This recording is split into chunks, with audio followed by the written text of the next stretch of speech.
Panalangin para sa pista ni San Juan Marie Vianney. Panginoon, gaya ni San Juan Vianney, turuan mo akong magtiyaga sa maliit, tahimik at tapat na paglilingkod.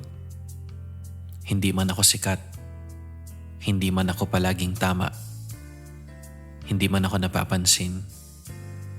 Alam kong sa iyo, sapat na ang puso kong gustong magmahal at maglingkod.